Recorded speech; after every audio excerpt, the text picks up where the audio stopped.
10,000 सदस्यता लक्ष्य सह छात्र संसद निर्वाचन लड़ब केन्दुझर एबीवीपी। अखिल भारतीय विद्यार्थी परिषद एबीवीपी केन्दुझर तरफ स्थानीय बणियापाड़ स्थित शिशु विद्या मंदिर ठारे सांबादिक सम्मेलन अनुष्ठित होईछि। प्रकाश थाउ कि जून 5, 6, 7, 8 4 दिन धरी बारिपदा स्थित साई विद्या मंदिर ठारे प्रांत अभ्यास वर्ग संपूर्ण हो जाइछि। एही प्रांत अभ्यास वर्ग रे विद्यार्थी परिषदर आगामी 1 वर्षर योजना स्थिर होगा सहित सारा ओडिशा रे 1,40,000 सदस्यता लक्ष्य स्थिर कराइछि। एही अभ्यास वर्ग रे ओडिशा पूर्व प्रांतर पाखापाखि 23टी सांगठनिक जिल्लारू 250 रु अधिक विद्यार्थी मान जोग दैथिले।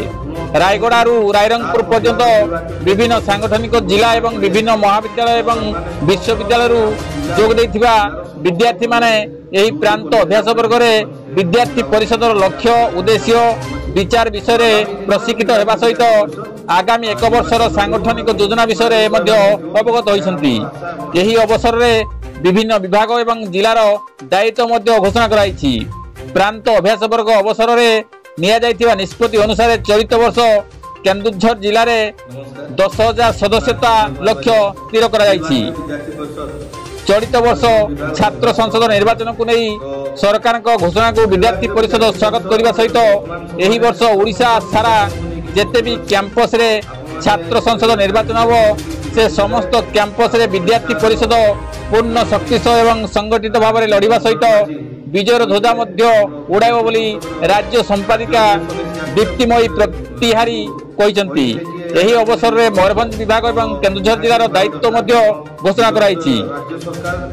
विभाग प्रमुख भाव अध्यापक सत्यप्रिय दास, विभाग संयोजक भाव छात्र नेता क्षीरद पंडा, विभाग सह संयोजक चिन्मय कुमार बारिक, जिला संयोजक भाव सुराज केतन महांत प्रमुख दायित्व ग्रहण करछन्ति। यही सांबादिक सम्मेलन अवसर में विभाग सह संयोजक चिन्मय बारिक, केन्दुझर नगर सह संपादक अभिजित पात्र, जिला संयोजक सुराज केतन महांत, सिपुन नायक, देवी प्रसाद पात्र प्रमुख उपस्थित थे। गोविंद राउत रिपोर्ट एडी न्यूज। तो अखिल भारतीय विद्यार्थी परिषद वर्तमान समय छात्र संसद निर्वाचन को लेकिन प्रस्तुत अच्छी। आप जानते जमीक विगत दिन में ओडिशार मुख्यमंत्री श्री मोहन चरण माझी से कहते आम विद्यार्थी परिषद राज्य अधिवेशन से आसते से आमको कहते कि आगामी दिन इलेक्शन हम तो निहाती हवा भी दरकार। कारण विगत राज्य सरकार विजु जनता दल सरकार से इलेक्शन टी बंद कर देकी महाविद्यालय गुड़िक छात्र नेतार सब भ्रूण हत्या करुले तार प्रतिवाद अखिल भारतीय विद्यार्थी परिषद पूर्व दिन में कर। तो आम समस्त आम जिलार समस्त कॉलेज जो कॉलेज इलेक्शन होगा जाऊँ से कॉलेज आम पूरा इम्यूनिटी आम स्ट्रंग अच्छी और आगामी दिन में अखिल भारतीय विद्यार्थी परिषद निर्वाचन लड़ब और 100 ରୁ 100 भाग जीत यह आमर आशा और आकांक्षा।